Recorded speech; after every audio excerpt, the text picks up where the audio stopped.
rebellion against British rule leaves hundreds dead and the city in ruins. The leaders captured and awaiting their fate. I went down on my knees as a child, and I told God that I would work all my life to gain the freedom of Ireland. I have deemed it my duty as an Irishman to fight for the freedom of my country.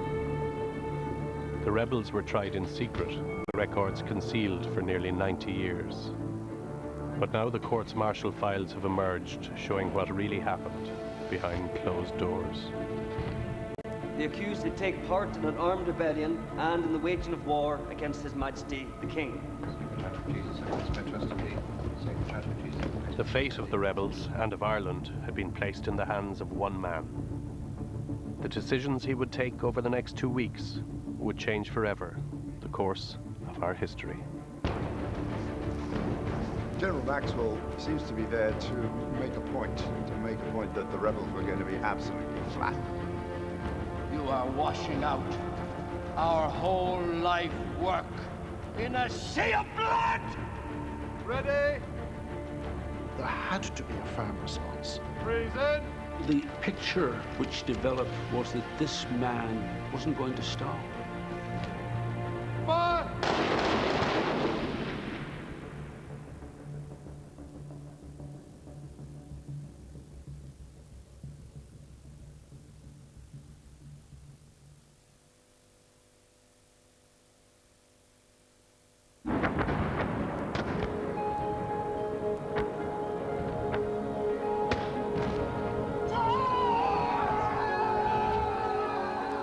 Dublin burned. The fires that began increasingly took a grip on the city centre and turned it into a hellish inferno. The firing was becoming more intense and shells. Incendiary motors were hopping off the houses in O'Connell Street. The houses on the opposite side of the street were blazing more and more fiercely as time went on. The noise of the explosions, the bursting glass of the big windows, the falling walls, etc. was horrific. The heat was appalling. Dublin burned that Easter week as a small group of rebels staged an armed insurrection. The 1916 rising had been planned and executed by a secret revolutionary organisation, the Irish Republican Brotherhood. Its military council, Tom Clark, Sean McDermott, Patrick Pearse, Eamon Ceant, Joseph Plunkett and Thomas MacDonagh, had formed an alliance with James Connolly, a radical socialist who led the Irish Citizens' Army. The key thing was to fight, to strike a blow, to maintain a tradition, to carry on the succession of rebellions. 1916 was designed to revive a nationalism which had seemed to its leaders to be dying. When they went into GPO, they felt it might have some impact on public opinion, and of course it did. What we can say about the leaders of the Rising is that they had in common a belief that now was the time to strike, and that physical force was a legitimate and a useful tool to use against the British Empire, particularly at a time when Britain was militarily overstretched, involved in a great war, and really wasn't watching her Irish backyard. Ireland in 1916 did not seem ripe for revolution. Home rule within the United Kingdom was at hand, though shelved until the end of the war. More than 100,000 Irishmen were fighting in that epic struggle, in British uniform. Well, if you take that there were roughly 1,500 people involved in fighting in Dublin in 1916, you're talking about 1% of the amount of Irish people who were fighting in the First World War. So when you put it in that perspective, you are dealing with something that's not remotely representative of most Irish people in combat. At home, John Redmond's Irish Parliamentary Party dwarfed the tiny separatist movement. The Rising would have come out of nowhere for most people. Nobody really knew what was going on, in the sense that it was a conspiracy within a conspiracy. There's an awful lot of chaos, there's an awful lot of confusion, there's an awful lot of uncertainty. That Easter Monday, some 1,000 rebels had seized key buildings around the city and proclaimed an Irish Republic. The authorities had been caught unawares. They'd shifted their gaze, they'd lost interest in Ireland, and that's one reason, I think, why they were so totally surprised by what happened. The British had their sights fixed instead on the Western Front, a slaughterhouse that had already claimed hundreds of thousands of lives. The conflict was seen as a war for survival. Britain in 1916 was engaged in a war which she might very well lose, where her casualties were already horrendous, her treasury was almost empty. She had this enormous galaxy of disasters, almost one after another after another. Ordinary people in Britain identified absolutely with the war effort. This was a war for civilization against German barbarism. It wasn't just a war to save the British Empire, this was a war for great big universal principles, democracy against militarism. The British watched appalled as evidence mounted of German involvement in the rebellion. Days before, Roger Casement had been arrested coming ashore from a U-boat. A shipment of German arms had been scuttled off the coast of Kerry, and now the proclamation spoke proudly of the rebels' gallant allies. They were absolutely shocked that Irish people, any Irish people, could stab them in the back at this critical juncture. Anyone who aided the enemy was seen not just as a traitor, but as an agent of the devil. So any connection with the Germans would have evoked not just anger among British politicians and soldiers, but the determination to absolutely crush anyone who had supped with the devil. The rebels had planned that the rising would spread nationwide with German support, but the gallant allies, in which they had placed so much hope, in the end delivered little. Rumours of various crimes were fairly current, mainly of good results in the rest of the country. On Wednesday evening, an official report was circulated saying that help was at hand, as 2 German vessels had arrived in Dublin Bay. They were British vessels. By the end of Easter week, 20,000 British troops had flooded into Dublin to face down what was now a rebel force of around 2,000. The new arrivals included the man given the urgent task of crushing the rising. General Sir John Grenville Maxwell. We arrived at 2 a.m. From the sea, it looked as if the entire city of Dublin was in flames. Bullets were flying about, the crackle of musketry and machine gun fire breaking out at every other minute. The town is picketed with soldiers, and most of the rebels are in a ring fence, and we are gradually closing in on them. It's change of gear, really, when a new military commander and military governor, General Maxwell, arrived right at the end of the week. And it's an interesting question what he was there to do. He wasn't there to win the battle, because that was already won. He seems to be there to make a point that the rebels were going to be absolutely flattened. I, General Sir John Grenville Maxwell, give warning. I shall not hesitate to destroy all buildings in any area occupied by rebels, and I warn all persons within the area specified forthwith to leave such areas. Maxwell came to Ireland armed with the full support of Prime Minister Herbert Asquith. The spectre of German involvement in the rising and the fear that it could yet spread beyond the capital had forced the English politician into a remarkable U-turn. Asquith was a supporter of Home Rule. He had fought to bring the government of Ireland closer to its people. Now, he was handing it over to a soldier. The Cabinet met today. The main subject for consideration was the situation in Ireland. The Cabinet decided that the Irish government should be directed at once to proclaim martial law. They were further to be informed that General Sir John Maxwell takes with him plenary powers over the whole country. Well, I suppose the arrival of Maxwell and the powers that he was given were an illustration that this was going to be the rule of the soldier, that in a sense ordinary civil government, ordinary political government had gone out the window. I think sending a military governor is a signal that is very two-edged. It's supposed to reassure the British and the Unionist public that the government is resolute and is taking all the necessary measures. But seen from the Irish side, it just confirms all the worst stereotypes about British misgovernment. Who was this obscure general plucked from colonial service in Egypt to lay down the law in Ireland? Maxwell had an unexceptional career before 1916. He was a Scot. He was Scotch Presbyterian. He'd been educated in England, spent most of his adult life outside the United Kingdom in the Empire. At ease, soldier, at ease. Take a note. Take a note. The British Empire and the British Army were his two great loves in life. It's hard to see quite what he brought to Ireland. He himself knew very little about Ireland. This seems to have been taken as a recommendation by the Prime Minister. Maxwell was seen as a safe pair of hands. Unfortunately, as we now know, when someone is so described, it's usually the prelude to disaster. After 6 days of fighting, the rebels were running out of food, water and ammunition. They were considering ways to end the struggle. Maxwell was in no mood to compromise.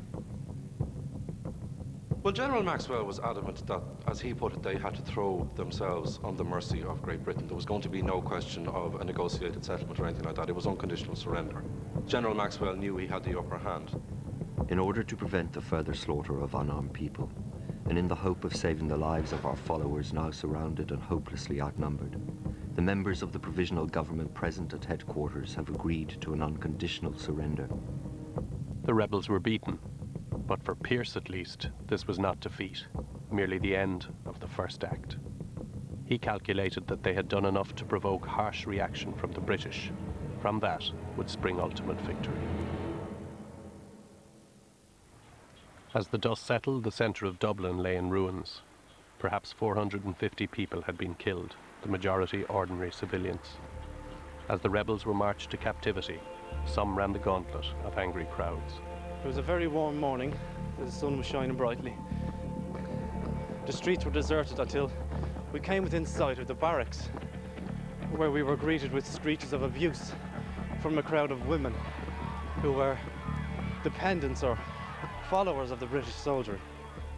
People were routinely being shot at the front for desertion, and the common view in the press was that the rebels were no better than these deserters and deserved similar treatment. Maxwell believed that he had strong public backing for taking harsh action against the rebels. But he was skating on thinner ice than he realized. The hostile reactions of the crowds, particularly on the road out to Richmond Barracks, reflected the fact that this was a recruitment area for the British Army, and therefore the level of hostility was greater there than would have been the case elsewhere. Because there is, after all, counter-evidence to the effect that the public was, in some areas, quite sympathetic to the rising. There was this idea that, yes, they were hopelessly outnumbered by the end of the week, but that they had been there for a week, and that in itself was a significant achievement. There's an undercurrent of pride that you might even be able to detect at a very early stage. With the rising crushed, General Maxwell now held complete control of the situation. He alone would decide the fate of those who had taken up arms against the king. The decisions he would take over the next fortnight would prove as crucial as the events of Easter week itself.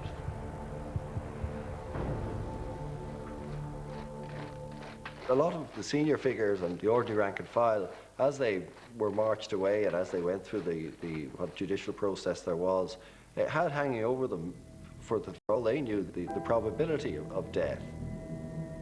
Dearest wife, we are going to be tried today.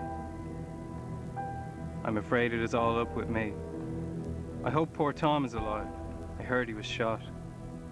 Oh, Vera, won't you pray for me? I love you. I am breaking my heart.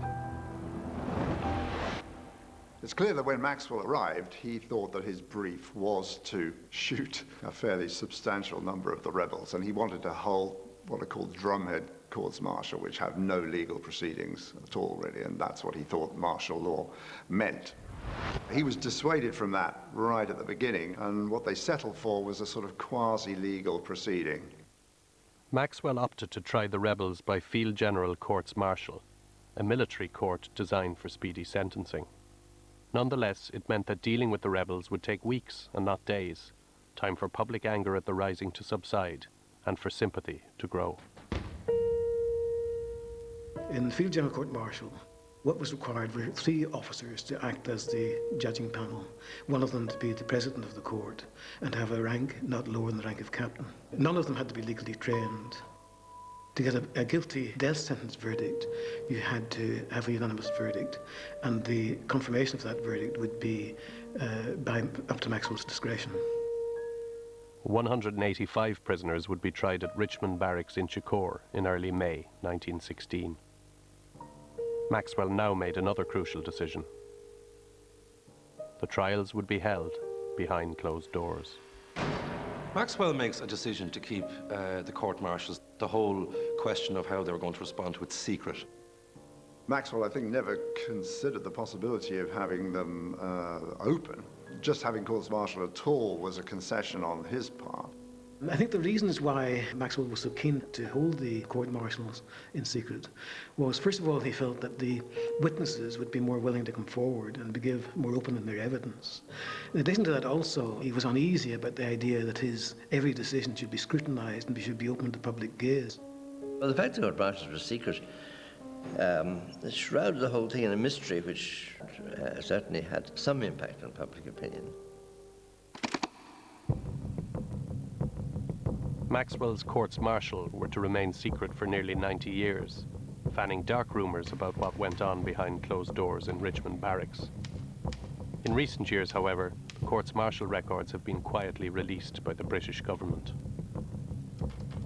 And a memoir written by a key figure in the trials has also emerged. Together, they enable a detailed account of what happened in those 2 weeks to be pieced together. The court-martials were a terrible headache to Maxwell. He got into a situation that he clearly hadn't anticipated, which is actually mounting trials. Instead of just putting people up against the wall and shooting them, you actually have to bring some evidence in. And that proved to be remarkably difficult. The challenge of prosecuting the rebels fell on the unlikely shoulders of one William Wiley, a young barrister from Coleraine. Wiley was then a junior officer attached to Trinity College. His hurried appointment gave him a crucial vantage point over the events of the following weeks. I was just preparing to go to bed when an orderly arrived on a motorbicycle and said I was wanted at GHQ. It was then after midnight, and I wondered if I was going to be promoted or put in jail. I got on the back of the motorbike and started for Parkgate Street. I was shown into a room and found a brass hat on the table. It was General Byrne, who had just arrived from England as Assistant Adjutant General. Are you Wiley? Yes, sir. Well, you will prosecute the court-martials on the prisoners. Start tomorrow morning at 9 a.m. at Richmond Barracks. What charge, sir? That is for you, Wiley. Make out your charge sheets and notify the accused. Yes, sir.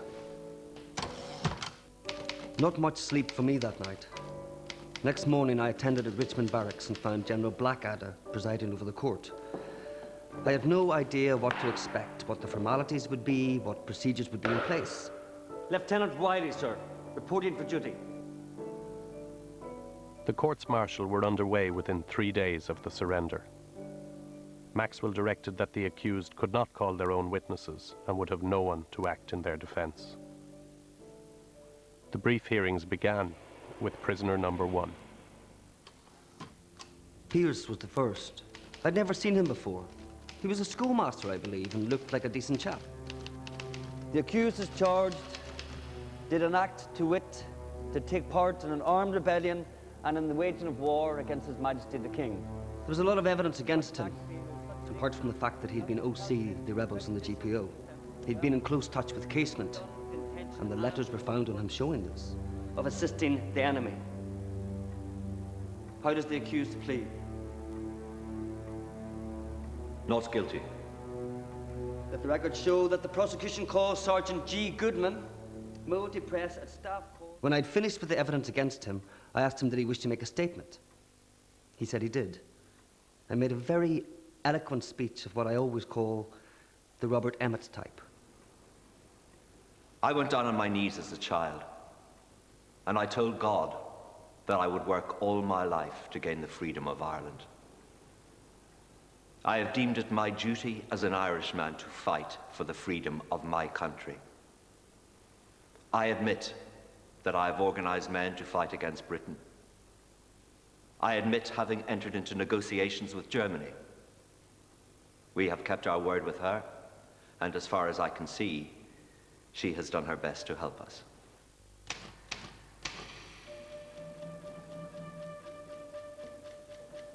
The striking characteristic of the trial was Pearse, in the course of a statement, actually exaggerated his role in the rising. It, I think, reflects his yearning for sacrifice. I mean, Desmond Ryan said about Pearse that the ideal rising for Pearse would have been one in which there had been just one signatory to the proclamation, and one execution after the rising was over. This is the east wing of Kilmainham Jail, where we know that at least 7 of those who were executed between the 3rd and the 12th of May here were kept on the nights before their execution. I think it's unquestionably the case that Patrick Pearse, of all the 1916 leaders, was the one that had the most strategic sense of the moment. He knew, as he wrote in his last letter, that people would curse them now, but they would praise them later. He seemed to have known that within himself because of that deep historical sense he had of the role of martyrdom in Irish history and of its imaginative power. Pearse went to his death having set the stage. It now fell to Maxwell to play his part. The following are the categories for execution. A. Those who signed the proclamation on behalf of the provisional government and were also leaders. Remember that the British were engaged in the greatest war of their history, and they were faced with a rebellion in which the rebels flaunted disloyalty, referred to gallant allies in Europe as if trailing their coats, as if demanding of the British, shoot us, punish us. Those who were in command of rebels actually shooting down troops, police, and others. As military governor, Maxwell had sole responsibility for confirming death sentences. There was no appeal. So it is absolutely Maxwell's decision. C. Those whose offence was murder.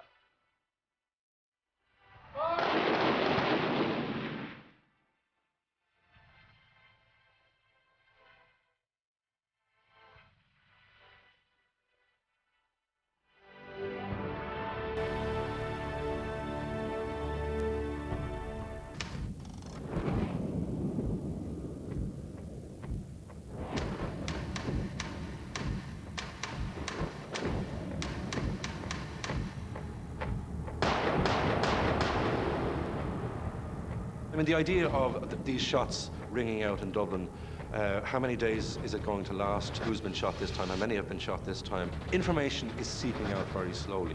It's a very emotive time. Already, as these men were being executed, priests were carrying the story of the remarkable fortitude shown by these men and the dignity with which they died. And that itself created an extraordinary rumour mill around the men. I remember a teacher of mine at school telling me that he was sitting in a classroom as a small boy in a primary school when his teacher brought in news that Pearse had been executed. And he said the teacher began to cry, and that many of the boys in the room had never seen an adult man crying before, even at funerals. If you multiply that by thousands, you would probably begin to get some sense of the drip, drip, drip effect of the news of the executions. As public unease grew, the military trials ground on regardless. Several courts were now running side by side, processing 30 or more prisoners a day.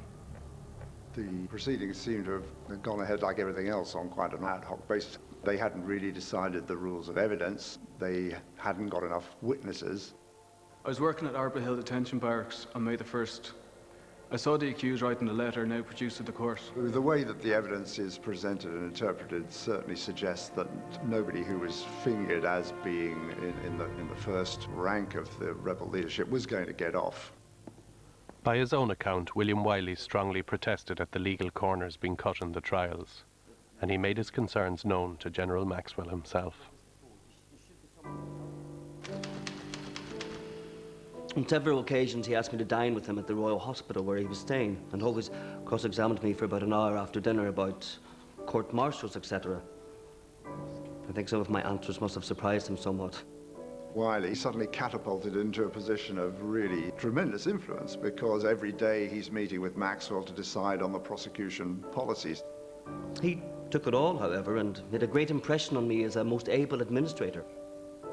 I don't know if he was a great soldier, but he was certainly a clever man, broad-minded, open to argument.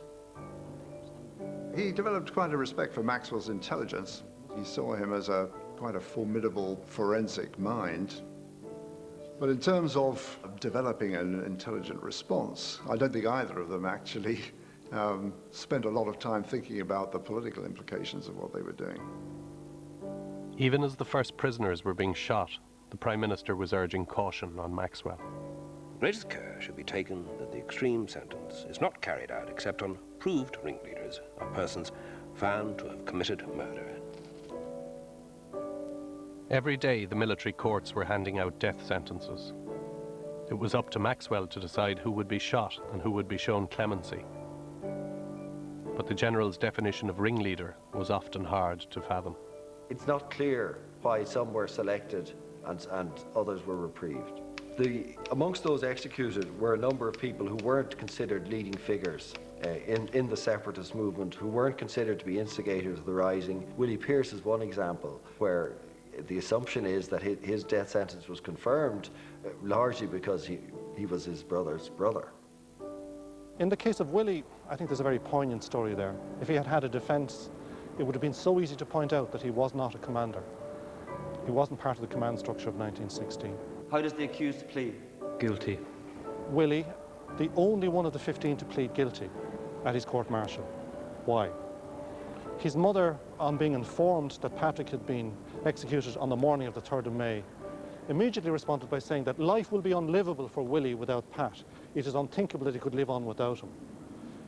It's a very poignant possibility that Willie went in there and pleaded guilty to ensure his own death, to ensure that he died along with his beloved brother. Within a week of the surrender, 8 men were dead and 5 more awaiting execution. News of the volatile public mood in Ireland had by now reached the politicians in London. The Prime Minister has told me to impress upon you the necessity of avoiding anything which might give rise to a charge of hasty procedure or want of due care and deliberation in confirming sentences. Anything like a large number of executions would excite a swift revulsion of feeling and sow the seeds of lasting trouble in Ireland. The military governor of Ireland, however, believed there was still work to be done. The generals are very clear that once they've put down the rebellion in Dublin, they would have to deal with the rest of the country. They felt that it was only luck and a certain amount of caution on the part of the volunteers that had led them to hold back and not join in with the rising. They thought it was a real knife-edge thing. So they launched quite a widespread program of arrests. Maxwell believed in a surgical strike. His belief was that if you took stern action, made your position clear, it prevented the situation escalating down the line. The problem is the information they were using was provided by the police. You have the arrest of nearly 3,500 people. Many of them had nothing to do with the 1916 rising.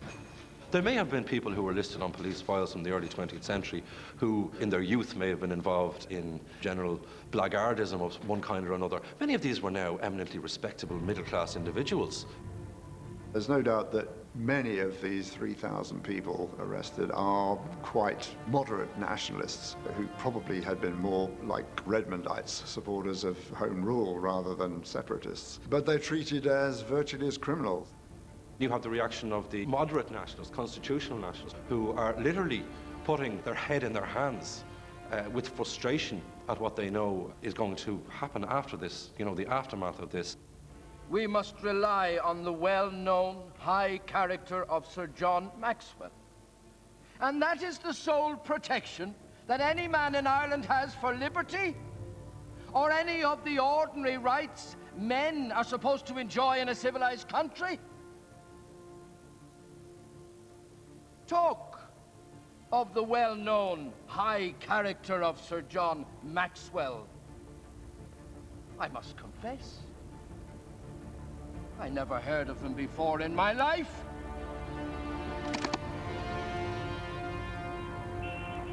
1 week after the surrender, General Maxwell was summoned to London to brief the cabinet on his plans for further executions. There was one prisoner in particular whose fate the government took an interest in. It's remarkable that although the politicians took a long time to get around to realizing that too many people were being killed, they were on the Markovich case very, very early. They understood that it would be catastrophic to execute a woman, or they believed that. Countess Markovich would emerge from the rising a popular hero, the epitome of the rebels' fighting spirit. There are conflicting accounts, however, of her court-martial. I'll tell you of another rather famous prisoner who did not impress me in the court in the same way. Countess Markovich. She'd been in command of the Stephen's Green contingent, and according to reports, had been full of fight. In fact, I remember the general took out his revolver and placed it on the table beside him. He needn't have troubled. The accused would like to make a statement in her defense. She curled up completely. I'm only a woman. You can't shoot a woman. You must not shoot a woman. Wiley's account states that she crawled, curled up in the course of the trial. The court-martial record diametrically is different from that. I went out to fight for Ireland's freedom, and it doesn't matter what happens to me. I did what I thought was right, and I stand by it. Now, it seems to me that the court-martial record is much the more credible. Given the fact that it's a contemporary record, it seems too impossible to imagine that it would have been included in the record of the trial if she'd not stated it. Whether this happened it's hard to understand that Wiley, who is normally very reliable, and after all he becomes a High Court judge and such people don't usually tell obvious fabrications. I think that in the stress of the moment maybe things didn't quite work out as she'd hoped. I think it's impossible to know really why William Wiley would have given the version of events he does. I think you could speculate that it could be defective memory. It could be something to do with some sort of sexual bias. It could be that he was irritated by her defiance. In Maxwell's words, Markovich was blood guilty and dangerous, and he was keen to make an example of her. But the Prime Minister had already made his position clear. No sentence of death on any woman, including Countess Markovich, should be conferred and carried out without reference to the Field Marshal, CNC, and myself. The cabinet extracted from Maxwell a promise that he would spare Markovich and urged him to end the execution soon. It was clear that his draconian powers as military governor were, in practice, limited. The government are getting very cold feet and afraid. They're at me every moment not to overdo these death sentences. I never intended to, but some must suffer from their crimes. Maxwell felt he was following Asquith's orders to shoot only the ringleaders. Almost 90 prisoners had been sentenced to death, and he had spared nearly all their lives. However, he felt no need to explain his actions to the public. They watched anxiously as the executions entered a second week, a stream of blood dripping from under a closed door, as one observer put it. Maxwell did not spell out his intentions. He wasn't a politician. He wasn't attuned to dealing with public opinion. He wasn't attuned at selling himself.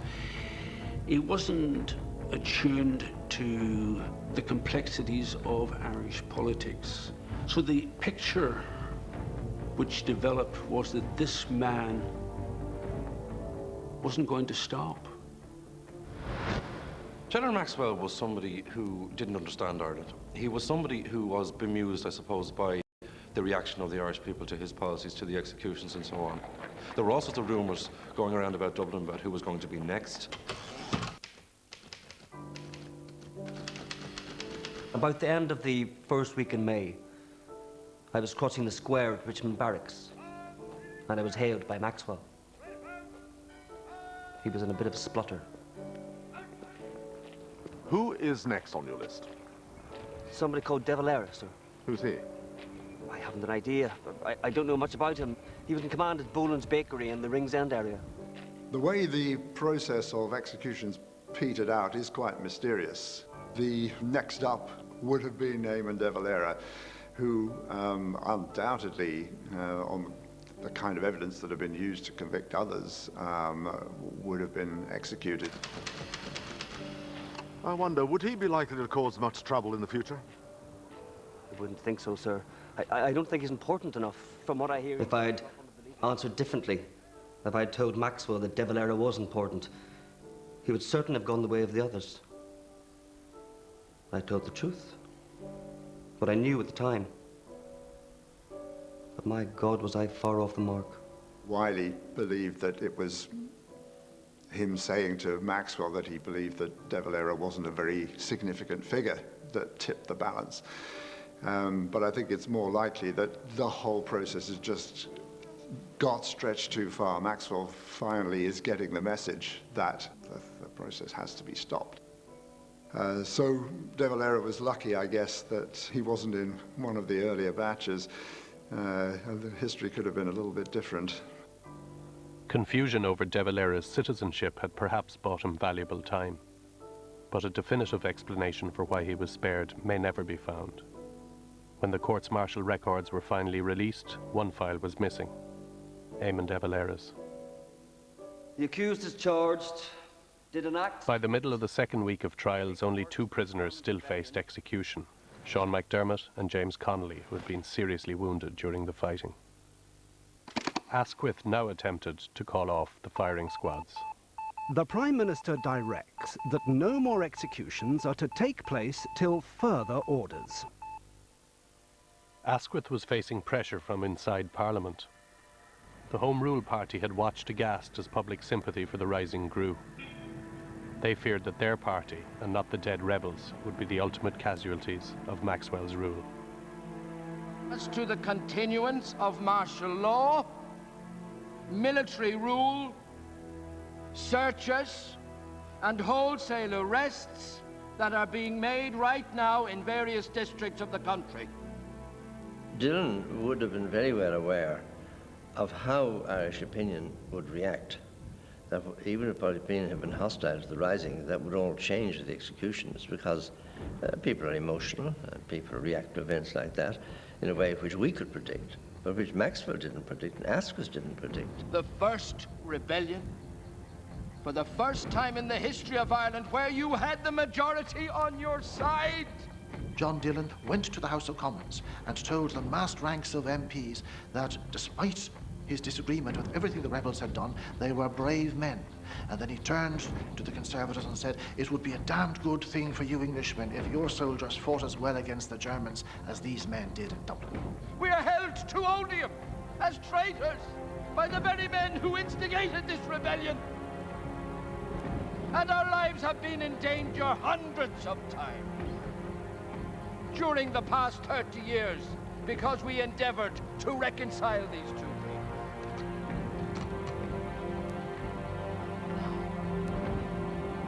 You are washing out our whole life work in a sea of blood!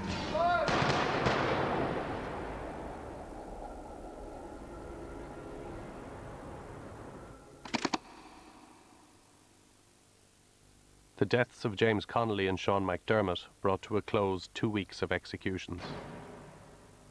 Maxwell had persuaded a reluctant Asquith that the remaining signatories of the proclamation could not be spared. That same day, the papers were reporting John Dillon's outburst in the House of Commons. The Irish members are making a good deal of political capital out of events in Ireland. It's a hornet's nest. There were 2 more military executions this morning, and these, I hope, will be the last. They were the worst of the lot. I am thankful this distasteful duty is over. The court-martials, I think, weighed on Maxwell. He was not a brute. He was not callous. He was not a sadist. He did not revel in punishing people. He did not like having to end men's lives. The British government was urging him to do 2 things: end this revolt and end it quickly and decisively, and B, don't overstep the mark. He felt that this was the politicians wanting it both ways and that he was caught in the middle. The contradictions in British policy were plain to see within a few hours of Connolly's death.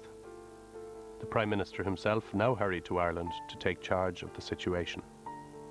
I think it's almost a spur-of-the-moment thing. When he comes under attack in Parliament on the 11th of May, it's a much heavier attack than I think he'd anticipated. And I think that's the moment at which he realises that something has to be done.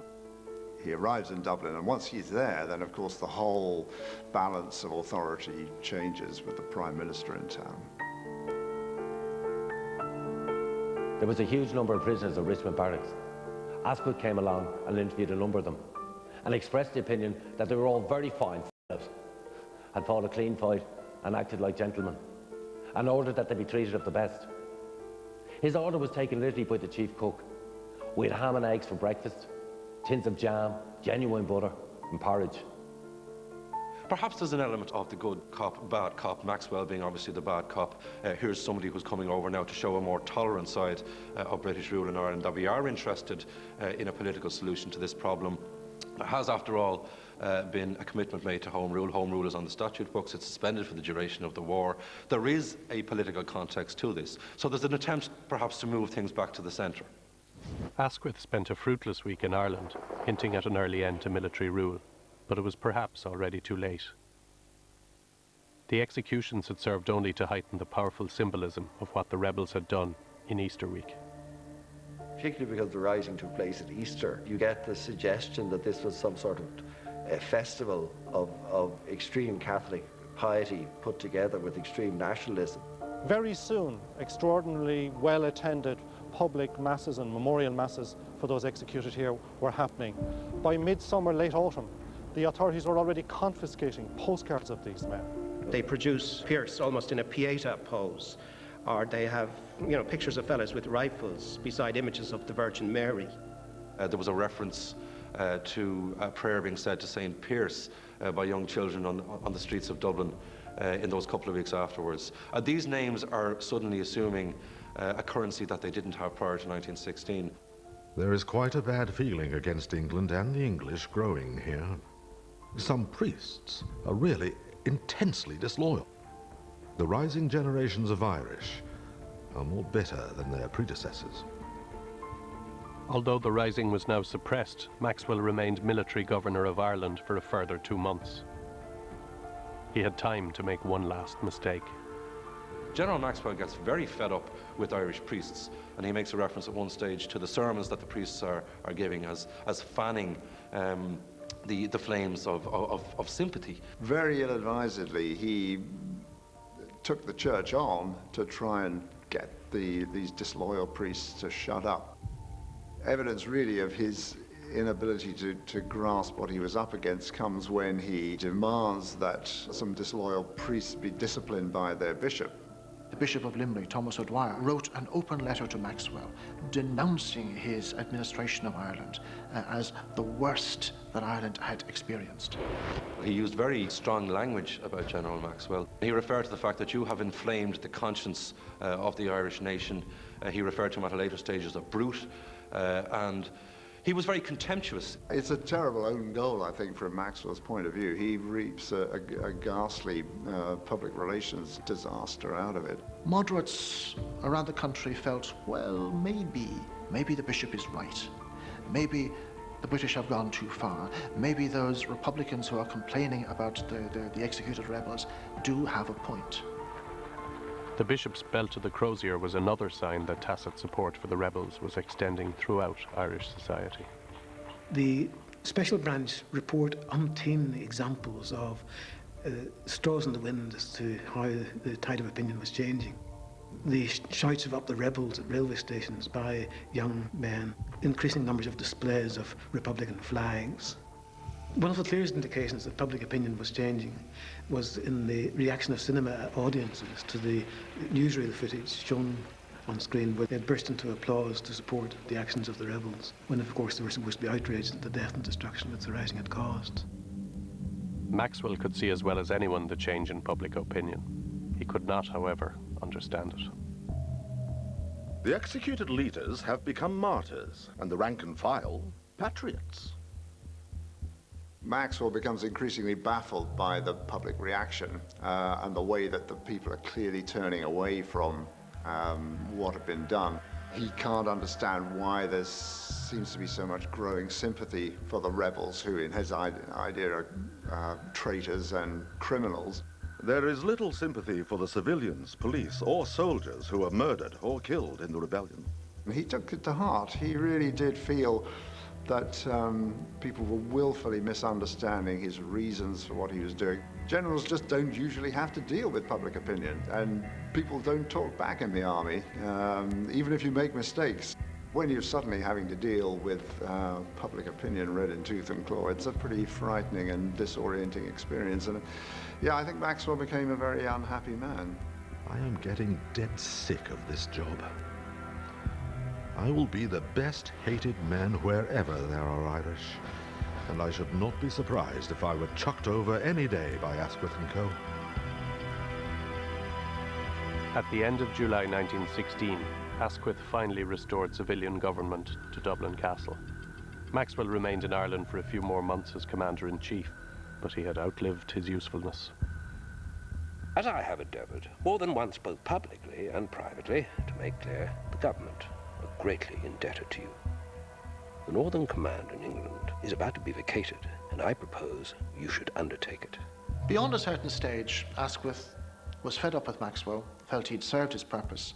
It was time to get back to something like normal civilian government, and Maxwell was let go. He'd become an embarrassment.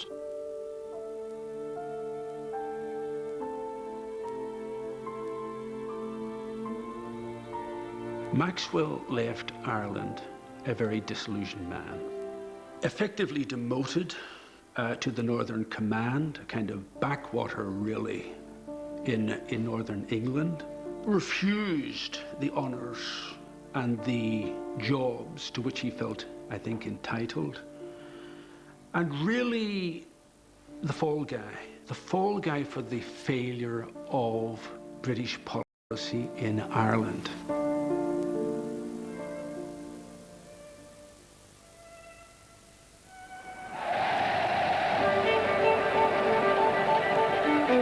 In June 1917, the last rebel prisoners were released to a hero's welcome. A formidable political movement was now gathering pace under the banner of Sinn Féin, one that harnessed public sympathy for the dead leaders with dismay at the continuing toll of disaster in the war. Well, the aftermath was perhaps even more important than the rising itself. The aftermath is about, first of all, a homecoming for the heroes. They are coming home to rapturous receptions. You then have the nuts and bolts of a political movement being put in place. The whole idea of a nationwide organisation, the whole idea of contesting general elections, the whole idea of trying to defeat the Irish Parliamentary Party on their own turf.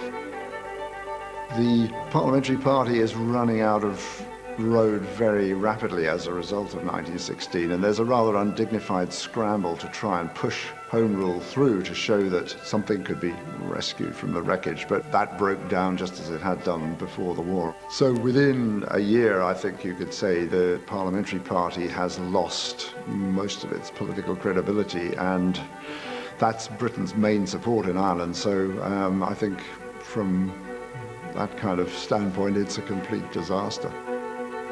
British policy once again swung wildly between repression and concession. Maxwell's rule was by now an embarrassment. The decision to hold the courts-martial in secret was later found to have been illegal. This was the man who was brought to Ireland to bring Ireland totally under British control again, and yet who lived to see, within a very short space of time, the undoing of everything that he had attempted to achieve in Ireland.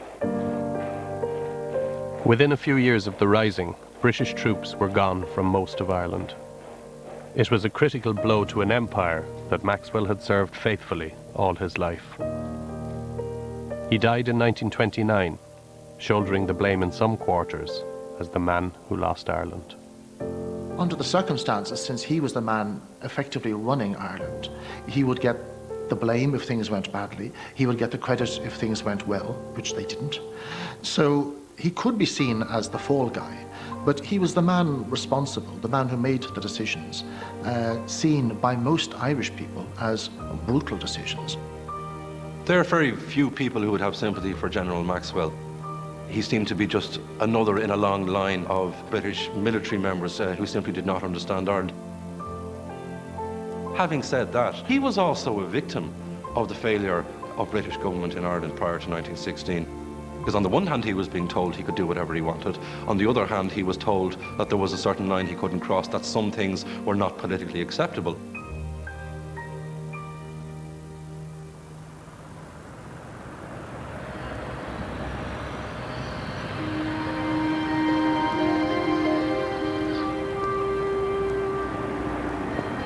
The Rising exposed a fault line in the relationship between Britain and Ireland. The rebels' gamble paid off. British rule was shown to rest ultimately on military might rather than popular consent.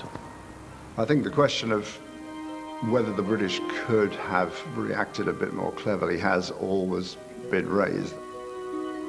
The leaders are killed over a period of nearly 2 weeks, and there's a lot of time for the public to digest each of these. If the executions had been carried out very quickly, if they'd all been done in the same day, we could be talking about a very different scenario altogether and a very different legacy. There is an irony in the fact that the British response, without being really legal, it's legalistic enough to take time. So what might have seemed reasonable at one stage becomes unreasonable 5 days later. It would have been wise of the British just to have locked them up, or even turned them loose in the streets where they might have been lynched. But it would have been politically inconceivable. There had to be a firm response. The question that is more useful is whether with less severity or more measured severity, it mightn't have panned out better from a British point of view, whether nationalist Ireland mightn't have, in a sense, been lost. The rebellion belongs now to a different century. 3 decades of violence in the north have changed the way we view it. The Rising did not inevitably lead to independence, nor did it alone put the gun into Irish politics.